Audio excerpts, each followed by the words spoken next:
మరి 18 నెలలు అయింది ప్రభుత్వం వచ్చి. ఏమనిపిస్తుంది కూటమి ప్రభుత్వం వచ్చాక మీకు? మాకు కొంచెం మంచిగానే అనిపిస్తుంది. ఇక తర్వాత ఇక మనం ముందు ముందు ఎట్లా ఉంటుందో చెప్పలేము. మంచిగా జరగాలని కోరుకోండి. ఏమన్నా పథకాలు వచ్చాయి మీకు ప్రభుత్వం? మాకు ఈ పథకాలు ఇప్పుడు వరకు ఏమి రాలే. మాకు 3 గ్యాస్ సిలిండర్లు ఇచ్చామంటారు. 3 వచ్చినాయి, కానీ 2 వచ్చినాయి, 1 రాలే. నాకు ఫ్రీ బస్ పెట్టామంటారు మీ ఆడవాళ్ళకి. మేము ఎక్కుతూనే ఉండవు, రాష్ట్రం అంతా వెళ్ళొచ్చంట ఫ్రీగా. వెళ్తూనే ఉండవు. ఛార్జీలు మంచిదా?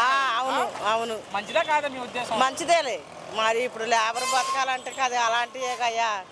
2 గ్యాస్ బండి డబ్బులు పడిపోయినాయి. చదువుకునే పిల్లలకు డబ్బులు వేసామా? ఉన్నారా ఎవరైనా చదువుకునే? నా మనవాళ్ళు 2 ఉన్నారు, వేసాడు. ఇద్దరికి? ఓకే, ఇద్దరికి పడ్డాయి. మరేంటి ప్రభుత్వం వచ్చిన 18 నెలల్లో మీకు ఎలా అనిపించింది? మాకు మంచిగానే అనిపించింది. మరి ఏమీ చేయట్లేదు అంటారు కొంతమంది. గెట్టిన వాళ్ళు గెట్టినట్టు అంటారు.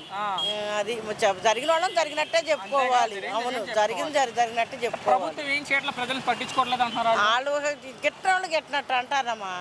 అది అంటే ఈసారి నేనే ముఖ్యమంత్రి అంటాడు జగన్మోహన్ రెడ్డి. ఏం చెప్తావు కదా మనం? జగన్మోహన్ రెడ్డి ఏం మరి అది ముందు ఊపు. అంటే మీరేమనుకుంటున్నారు? మేమైతే ఆయన రాడు అనుకుంటాం. జగన్ అయితే గెలవడు. పవన్ కళ్యాణ్ మీద మీ అభిప్రాయం ఏంటి? పవన్ కళ్యాణ్ వస్తే రావచ్చండి. ఈసారి వస్తే రావచ్చు. మీరు రావాలని అనుకుంటున్నారా? ఎలా ఉంది మొత్తంగా ప్రభుత్వం? బాగుంది. ఫైనల్ గా ముఖ్యమంత్రి గురించి ఏం చెప్తారు? చంద్రబాబు గారి గురించి? చంద్రబాబు గారు మంచివాడండి.